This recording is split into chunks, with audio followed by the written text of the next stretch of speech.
સુરત મહાનગરપાલિકા દ્વારા ઉત્તરાયણ અને વાસી ઉત્તરાયણના દિવસે બીઆરટીએસ બસો નહીં દોડાવવાનો નિર્ણય લેવાયો છે। 70% જેટલી બીઆરટીએસ બસ નહીં દોડે। મકર સંક્રાંતિના તહેવારે સુરત શહેરમાં બીઆરટીએસની બસ નહીં દોડે।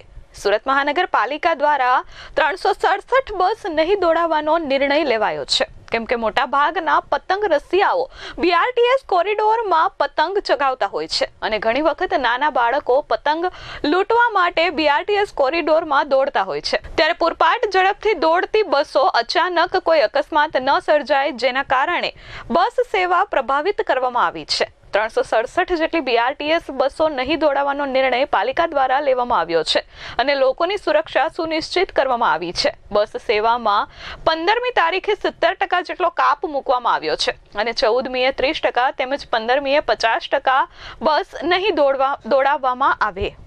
ઉત્તરાયણનો તહેવાર આવે છે, તમામ સુરતીઓને ખૂબ ખૂબ શુભકામના પાઠવું છું। સુરતમાં હર્ષોલ્લાસથી આ તહેવાર મનાવાય છે। સાથે સાથે છેલ્લા 2 વર્ષથી સુરત મહાનગરપાલિકા સુરક્ષાને ધ્યાનમાં રાખીને બીઆરટીએસના અમુક રૂટો બંધ રાખે છે, જેવી કે 14 તારીખે 100% બીઆરટીએસ અમે બંધ રાખીએ છીએ, અકસ્માતનો ભાગ ન બને। સાથે સાથે મુસાફરીને અગવડ ન મળે તે માટે 30% સિટી બસ ચાલુ રાખીએ છીએ।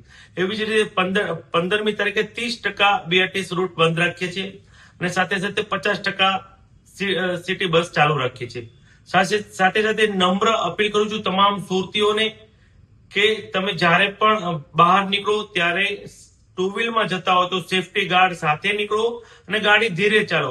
અને 14 અને 15 તારીખે ઓવરબ્રિજનો ઉપયોગ આપણે નહીં કરીએ ટુ વ્હીલ વાળાને, એવી નમ્ર અપીલ કરું છું। નાના બાળકોને આગળ નહીં બેસાડીએ તેવી પણ ધ્યાન રાખો એવી અપીલ કરું છું। સાથે સાથે તમામ સુરતીઓને શાંતિપૂર્ણ અને ખૂબ જ સુરક્ષાનું ધ્યાન રાખે એવી અપીલ કરું છું અને શુભકામના પાઠવું છું।